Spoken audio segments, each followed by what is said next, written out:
안녕하십니까. 국민대학교 한국역사학과 명예교수인 박종기입니다.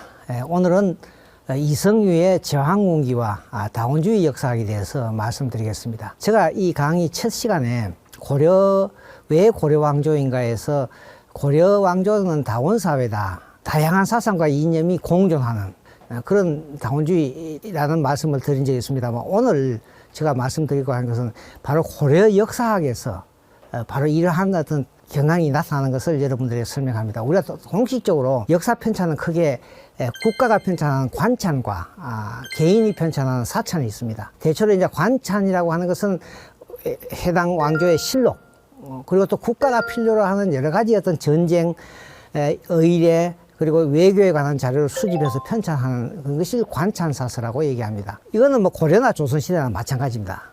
그러나 이제 개인이 편찬한 사찬사서에서 우리가 어떤 역사학의 어떤 창의성이나 역사학의 특성을 찾아볼 수 있습니다. 조선시대 현재 우리 전해지는 사찬사는 대체로 유교사관, 유교적인 이념에 의해서 편찬되는 역사서술입니다. 그런데 고려시대는 조선시대하고는 다르게 유교사관, 또 신화와 전설을 역사적인 사실로 받아들여서 서술하는 이른바 신의사관, 또 어떤 불교의 어떤 신앙을 전파하는 불교사관 등 매우 다양한 역사관에 입각한 역사서가 편찬되었다는 점입니다.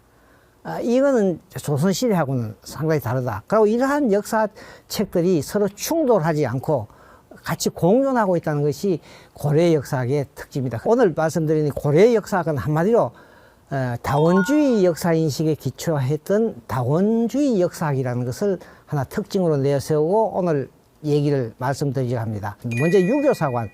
유교사관이라고 하는 것은 이른바 이 국왕과 지배청이 어떤 효과적인 통치를 위해서 과거 역사를 거울로 삼아갖고 거기에서 어떤 교훈, 훈계를 넣는, 이걸 우리는 감계주의라고 합니다. 거울 감자에다가 훈계, 교훈이라 해서 감계주의. 유교 역사관 대단히 윤리적입니다. 개인과 집단의 윤리의식, 도덕성을 상당히 고양하는 이런 역사학입니다. 그걸 우리가 권선징악이라고 얘기하죠. 착한 것은 권하고 나쁜 것은 징계하는, 이런 것을 우리가 또 다른 말로 포폄이라 합니다. 포란 것은 칭찬한다, 폄이란 것은 비판한다, 폄훼한다, 이런 뜻이죠.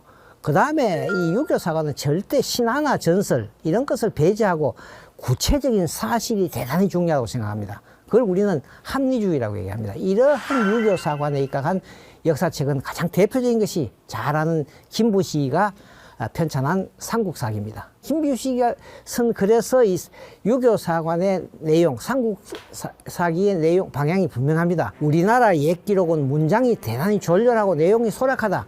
군주의 착하고 나쁨, 선악, 신하의 충성과 반역, 충사, 국가의 안위, 백성들의 이 잘 다스려지고 혼란스러운 것, 치란을 모두 드러내어서 후세에게 좋은 일은 권하고 나쁜 것은 경계한다는 이른바 이 권선징악을 역사로 서술한다는 것이 김부식의 생각입니다. 결과적으로 김부식은 이 삼국사기 편찬을 통해서 어떤 군주와 지배청의 효과적인 통치를 위해서 삼국의 역사를 이런 장에서 편찬했다는 것, 이것이 전형적인 유교사관입니다. 고려시대는 이러한 유교사관이 있는가 하면, 또 한편으로는 여러분이 처음 들을지 모르겠습니다만 이 신의사관이라는 사관입니다. 신이라는 것은 글자 그대로 신비스럽고 기이한 사실, 이걸 줄임말이죠. 대체로 신화나 전설에서 나오는 대단히 비합리적이고 초인간적인 내용들이죠. 이것을 역사적인 사실로 그대로 받아들인 겁니다.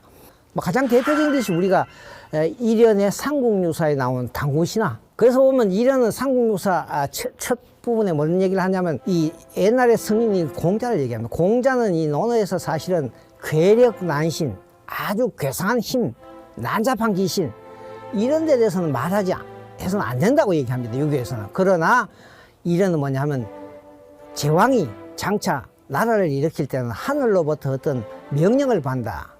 그리고 또한 예언이 기록된 글을 받는다. 그래서 일반 사람과 다르다. 그래야만이 이러한 어떤 큰 변화를 타고 큰 업적을 이룰 수 있다. 이렇게 해서 이러는 삼국유사에서 이와 같이 유교에서 부정하는 어떤 비합리적인 사실, 사건이 왕조를 창함하는 인물에는 반드시 나타난다. 그렇기 때문에 그러한 사건과 사실도 역사소설에 포함되어야 한다고 생각하는 겁니다.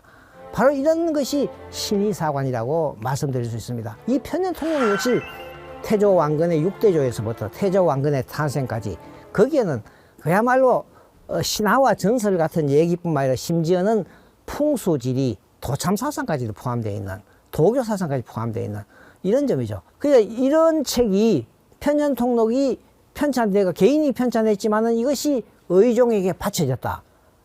그럼 이거는 고려왕조 국왕이 이러한 신의사관도 받아들인다는 얘기죠. 이런 점에서 이 고려 역사학의 어떤 특징을 찾아볼 수 있습니다. 이제 제가 신의사관의 어떤 대표적인 내용을 이련의 삼국유사를 썼습니다만, 이련의 삼국유사는 여기에 보면 왕력 기편에서 전체 9편으로 구성되어 있습니다. 이 가운데 우리가 이련의 삼국유사에서 역사 부분이 바로 이 기편입니다. 그러니까 왕력편, 연표죠. 그럼 나머지 7편은 전부 다 뭐냐 하면 불교 신앙에 관한 것, 성녀들에 관한 것, 한마디로 얘기하면 불교의 역사입니다. 불교 신앙의 옹호와 전파라는 불교 사관에 입각해진 것이 바로 이 삼국유사라고 말씀을 드릴 수가 있겠습니다. 고려는 역시 다양한 종교가 있었지만 불교가 주도적인 역할을 합니다. 각훈이라는 성녀가 무신집권 초기니까 12세기 후반 13세기 초에 활동한 성녀입니다만, 이 사람이 해동고성전이라는 책을 편찬합니다. 해동이라는 게 바로 우리나라의 성녀죠. 그래서 이 책이 편찬된 거예요. 불교사관이. 대체로 이 책이 현재 일부가 남아 있습니다. 이 일부에 보면 삼국의 불교가 수용한 이후에 우리나라 성녀들이 중국이나 서역으로 공부했던 구법성에 관한 35명의 어떤 행적이 기록되어 있습니다. 이 고려시대에는 이러한 어떤 다양한 역사인식에 입각해서 편찬된 역사책이 유통되었고, 오늘 제가 또 하나 말씀드리는 것은 바로 이 이성유가 편찬한 이 제왕운기라는 역사책입니다.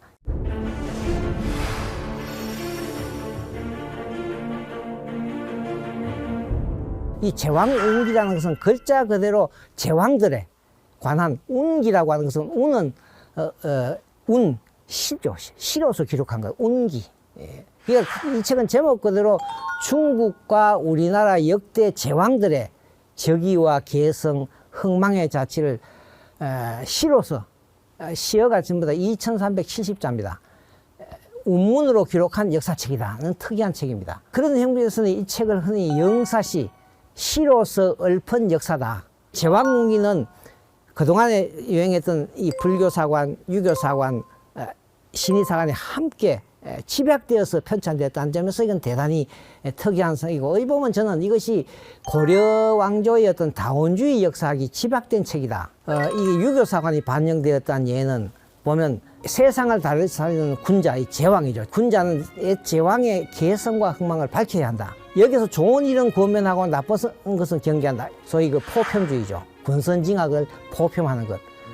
또 선한 것을 본받을 만한 것과 악화에서 경계할 만한 것을 모두 춘추필법, 공자가 역사선 이 춘추란 책의 서술 방식에 따랐다. 이건 바로 제왕운기가 상당히 유교적인 어떤 사관이 반영된 역사책이라는 것이죠.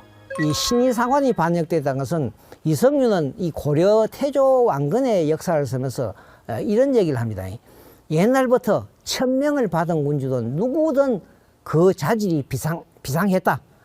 우리 황실, 바로 고려왕조예요. 가게도 더욱 비상한 기록이다. 바로 이련이가 삼국유사에서 제왕이 일어나려면 영웅이 일어난 것은 반드시 특이한 사실이 있다는 것 같은 석이죠. 그러니까 제왕운기는 유교사관에 입각해서 역사를 쓰면서 한편으로는 신화나 전설에 입각한 신의사관도 일부 수용해서 제왕운기를 서술하고 있다는 점이죠. 다음은 이 불교사관에 진행됩니다. 근데 실제 이 불교사관이 뚜렷하게 반영된 것을 찾을 수 없습니다만, 이성유라는 사람은 대단히 이제 보면 관료로서는 불행한 사람입니다. 왜냐하면 이성유는 너무 바른 말을 잘하고 비판하기 때문에 왕에게 의해서, 충조랑에 의해서 쫓겨났습니다. 그래서 그는 이 1280년에 파직된 후에 삼척에 있는 이 두타상 기슭에서 생활하는데, 그때 그는 그 옆에 절이 사마사라는 절이 있습니다. 그 절에서 불경을 빌려가 10년 동안 불경을 읽었다. 그리고 불경에 관한 저술을 했다. 내전록이라는 책을 저술했다. 그리고 또 바로 이때 제왕운기도 저술하게 되는 거죠. 그리고 그는 이 제왕운기를 올리는 글에서도 뭐냐 하면, 이 마음은 부처님께 기이하고 눈은 불경에 붙박혀 있으면서 이 책을 씁니다. 이렇게 얘기하거든요. 상당히 어떤 불교적인 어떤 세계관에 젖어 있으면서 이 제왕후기를 썼다. 그러나 이런과 같이 불교 신앙을 옹호하거나 전파하려는 그런 것은 제왕후기에 나타납니다. 다만 보면 이 당나라 역사에서 소위 무종이라는 사람은 불교를 엄청나게 탄압한 사람이거든요. 이 사람에 관한 이 중국 역사에서 이 사람이 사찰을 파괴하고 성녀를 핍박했던 데 대해서 비난을 합니다. 당무종에 대해서는. 그동안에 우리 역사학에서는 이성유의 제왕홍기에서 이 우리 역사의 자주성을 대단히 강조하고 있습니다. 실제 그렇습니다. 이성유는 이 고려라는 나라는 중국과 구별되는 또 하나의 독자적인 천하를 구성했다. 이렇게 대담하게 얘기합니다. 이 요하 이동 요동에는 또 다른 천하가 있다. 천지가 있다. 중국과 구별된다. 큰 파도 넓은 바다가 삼면을 둘러싸고 북쪽은 육지와 연결되어 있고 사방 천리가 조선이네. 강산의 아름다움은 천하의 이름 떨듯다. 땅 갈고 우물 짓는 예의 바른 나라. 중국인은 우리를 소중하라고 불렀다. 그러니까 이성유는 중국과 다른 또 하나의 천하 질서를 구성하고 있는 것이 고려다.